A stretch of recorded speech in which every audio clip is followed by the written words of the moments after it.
या देवी सर्वभूतेषु मां ब्रह्मचारिणी रूपेण संस्थिता नमस्तस्यै नमस्तस्यै नमस्तस्यै नमो नमः।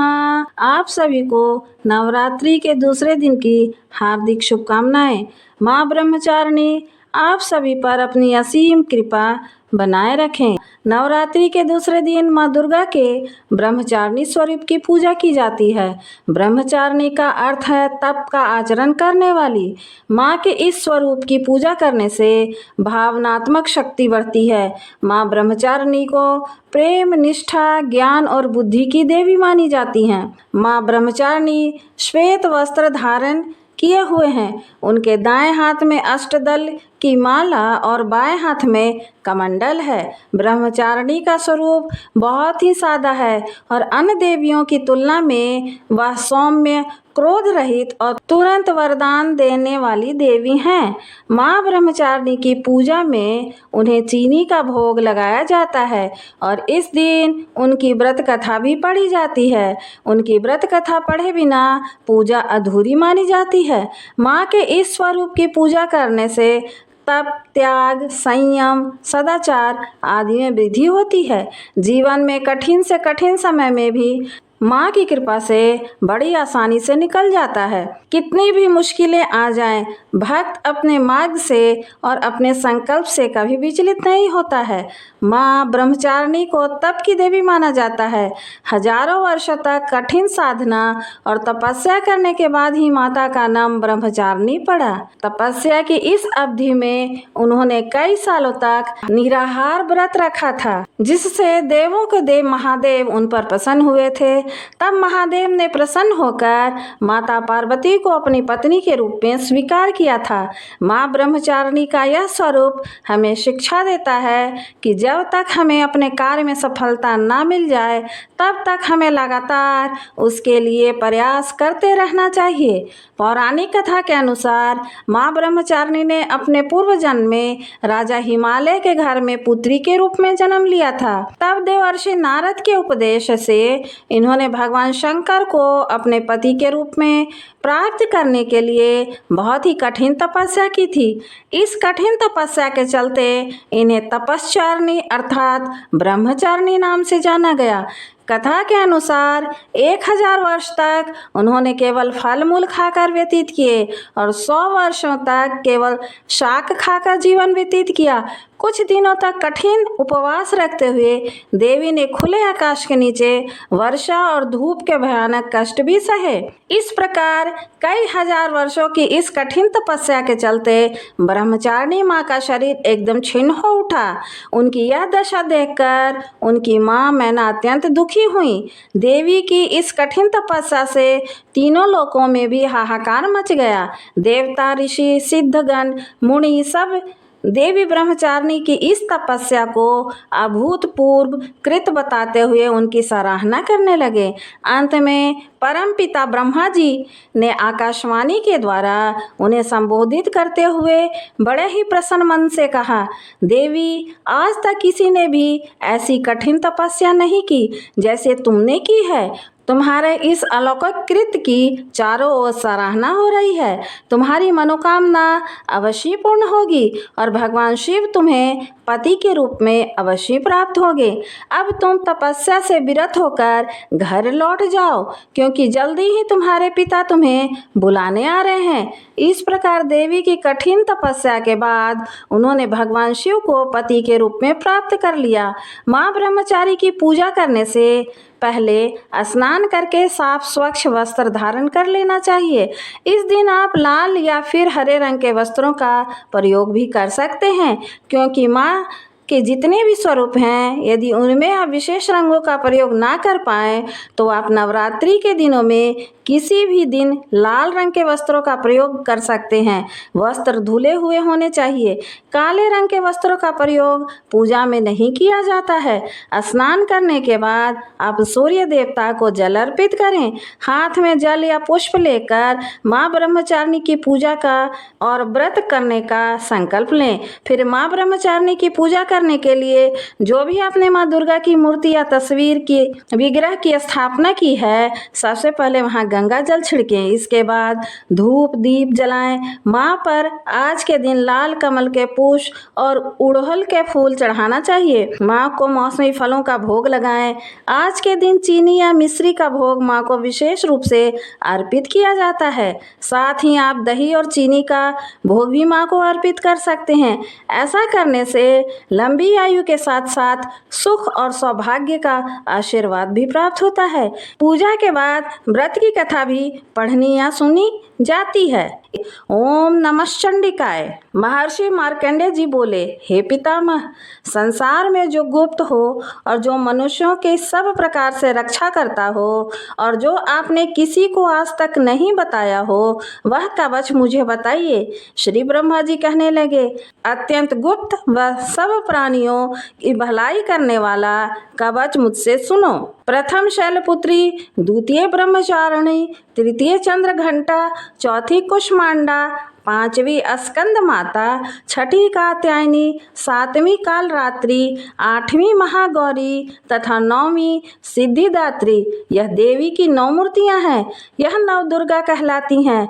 आग में जलता हुआ, रण में शत्रु से घिरा हुआ, विषम संकट में फंसा हुआ मनुष्य यदि दुर्गा के नाम का स्मरण करे तो उसको कभी भी हानि नहीं होती है। रण में उसके लिए कुछ भी आपत्ति नहीं होती है और न उसे किसी प्रकार का दुख या डर ही होता है। हे देवी, जिसने श्रद्धापूर्वक तुम्हारा स्मरण किया है उसकी वृद्धि होती है और जो तुम्हारा चिंतन करते हैं उनकी तुम निसंदेह रक्षा करने वाली हो। चामुंडा प्रेत पर, वाराही भैंसे पर, रौद्री हाथी पर, वैष्णवी गरुड़ पर अपना आसन जमाती हैं। माहेश्वरी बैल पर, कौमारी मोर पर और हाथ में कमल लिए हुए विष्णु प्रिया लक्ष्मी जी कमल के आसन पर विराजती हैं। बैल पर बैठी हुई ईश्वरी देवी ने श्वेत रूप धारण कर रखा है और सब प्रकार के आभूषणों से विभूषित ब्राह्मी देवी हंस पर बैठी हैं और इस प्रकार यह सब देवियां सब प्रकार के योगों से युक्त हैं और अनेक प्रकार के रत्न धारण किए हुए हैं। भक्तों की रक्षा के लिए संपूर्ण देवियां रथ में बैठी हैं तथा क्रोध से भरी हुई दिखाई देती हैं तथा चक्र, गदा, शक्ति, हल और मूसल, खेटक और तोमर, परशु तथा पाश, भाला और त्रिशूल एवं उत्तम सारंग आदि शस्त्रों को दैत्य के नाश के लिए और भक्तों की रक्षा करने के लिए और देवताओं के कल्याण के लिए धारण किए हैं। हे महारौद्रे, अत्यंत घोर, महापराक्रम, महान बल और महान उत्साह वाली देवी, तुमको मैं नमस्कार करता हूँ। हे देवी, तुम्हारा दर्शन दुर्लभ है तथा आप शत्रुओं के भय को बढ़ाने वाली हैं। हे जगदम्बिके, मेरी रक्षा करो। पूर्व दिशा में इंद्री मेरी रक्षा करें। अग्निकोण में अग्नि शक्ति, दक्षिण दिशा में वाराही देवी तथा नैऋत्य कोण में खड्गधारिणी देवी मेरी रक्षा करें। पश्चिम दिशा में वारुणी, वायु कोण में मृगवाहिनी, उत्तर दिशा में कौमारी और ईशान कोण में शूलधारिणी देवी मेरी रक्षा करें। ब्रह्माणी ऊपर की ओर मेरी रक्षा करें और वैष्णवी देवी नीचे की ओर मेरी रक्षा करें और इसी प्रकार शव पर बैठी चामुंडा देवी 10 दिशाओं में मेरी रक्षा करें। जया देवी आगे, विजया देवी पीछे की ओर, अजिता माई और अपराजिता दाहिनी ओर मेरी रक्षा करें। उद्गोतनी देवी शिखा की रक्षा करें तथा उमा मेरे मस्तक पर विराजमान होकर मेरी रक्षा करें। इसी प्रकार ललाट की मालाधारी देवी रक्षा करें और यशस्विनी देवी मेरी भौओं का संरक्षण करें। भौओं के मध्य भाग में त्रिनेत्रा नथुनों की यम घंटा देवी रक्षा करें। नेत्रों के मध्य में शंखनी देवी और द्वारवासिनी देवी कानों की रक्षा करें। कपोलों की कालिका देवी और कानों के मूल भाग की भगवती शांकरी रक्षा करें। सुगंधा नासिका में और चर्चिका ऊपर के होठ में, अमृत कला नीचे के ओठ की सरस्वती देवी जीव की रक्षा करें। कौमारी देवी दांतों की, चंडिका कंठ प्रदेश की रक्षा करें। चित्रघंटा गले की घाटी की और महामाया तालु की रक्षा करें। कामाक्षी देवी ठोडी की और सर्व मंगला मेरी वाणी की रक्षा करें। भद्रकाली गर्दन की और धनुर्धरी पीठ के मेरुदंड की रक्षा करें। कंठ के बाहरी भाग की नीलगिरीवा और कंठ के नली की नलकुबरी रक्षा करें। दोनों कंधों की खड़गनी और ब्रजधारणी मेरी दोनों बाहों की रक्षा करें। दोनों हाथों की दंडनी और उंगलियों की रक्षा अंबिका देवी करें। शूलेश्वरी देवी संपूर्ण नखों की, कुलेश्वरी देवी मेरी कुक्षी की रक्षा करें। महादेवी दोनों स्तनों की और शोक विनाशिनी देवी मन की रक्षा करें। ललिता देवी हृदय की और शूलधारिणी उदर की रक्षा करें। कामिनी देवी नाभि की, गुहेश्वरी देवी गुहा भाग की, पूतना और कामिका लिंग की और महिषवाहिनी गुदा की रक्षा करें। संपूर्ण कामनाओं को पूर्ण करने वाली महाबला देवी दोनों जंघाओं की रक्षा करें। विंध्यवासिनी देवी दोनों घुटनों की और तेजसी देवी दोनों पांवों के पृष्ठभाग की, श्रीधरी पांवों की उंगलियों की, तलवासनी तलुओं की, दंष्ट कराली देवी नखों की, उधर केशनी केशों की, बागेश्वरी वाणी की रक्षा करें। रोमावलियों के छिद्रों की कौवेरी और त्वचा की बागेश्वरी देवी रक्षा करें। पार्वती देवी रक्त मज्जा वसा मांस हड्डी की रक्षा करें। आंतों की कालरात्रि देवी, पित्त की मुकुटेश्वरी देवी, पद्मावती कमल कोश की चूड़ामणि कफ की रक्षा करें। ज्वालामुखी नसों की जल की रक्षा करें। अभेद्या देवी शरीर के सब जोड़ों की रक्षा करें। ब्राह्मणी मेरे वीर की, छत्रेश्वरी देवी छाया की तथा धर्मधारिणी देवी मेरे अहंकार मन और बुद्धि की रक्षा करें। प्राण अपान व्यान उदान और सामान की ब्रजहस्ता देवी रक्षा करें। कल्याण शोभना मेरे प्राण की रक्षा करें। रस रूप गंध शब्द और स्पर्श इन विषयों का अनुभव करते समय योगिनी देवी मेरी रक्षा करें तथा सत्व गुण रजोगुण और तमोगुण की रक्षा नारायणी देवी करें। आयु की रक्षा वाराही देवी करें। वैष्णवी धर्म की तथा चक्रिणी देवी मेरे यश कीर्ति लक्ष्मी धन और विद्या की रक्षा करें। इंद्राणी मेरे शरीर की रक्षा करें और हे चंडिके आप मेरे पशुओं की रक्षा करिए। महालक्ष्मी मेरे पुत्रों की रक्षा करे और भैरवी मेरी पत्नी की रक्षा करे।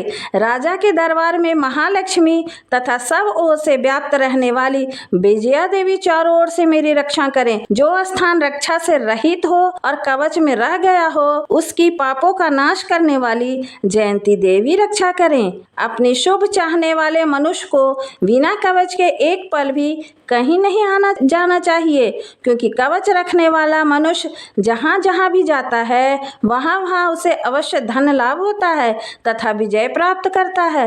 वह जिस अभिष्ट वस्तु की इच्छा करता है वह उसको इस कवच के प्रभाव से अवश्य मिलती है। और इति देव्या कवचम संपूर्णम।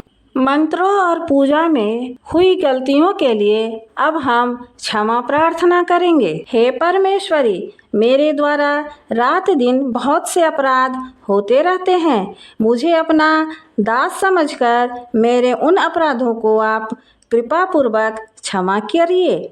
परमेश्वरी, मैं आवाहन करना नहीं जानता, विसर्जन करना भी नहीं जानता तथा पूजा करने के ढंग भी नहीं जानता। हे माँ, मुझे क्षमा करिए। देवी सुरेश्वरी, मैंने जो मंत्रहीन क्रियाहीन और भक्तिहीन पूजन किया है वह सब आपकी कृपा से पूरे हों। सैकड़ों अपराध करने के बाद भी जो आपके शरण में आके जगदम्बा कहकर पुकारता है उसे वह गति प्राप्त होती है जो ब्रह्मादि देवताओं के लिए भी पाना आसान नहीं है। हे जगदम्बिके, मैं अपराधी हूँ किंतु आपकी शरण में आया हूँ। इस समय दया का पात्र हूँ, आप जैसा चाहें वैसा करें। हे देवी परमेश्वरी, अज्ञानवश भूल से या बुद्धि भ्रष्ट होने के कारण मैंने जो भी न्यूनता या अधिकता कर दी हो वह सब क्षमा करें और प्रसन्न हो। सच्चिदानंद स्वरूपा परमेश्वरी, जगत माता कामेश्वरी, आप प्रेम पूर्वक मेरी यह पूजा स्वीकार करें और मुझ पर प्रसन्न रहें। देवी सुरेश्वरी, आप गोपनीय से भी गोपनीय वस्तु की रक्षा करने वाली हैं।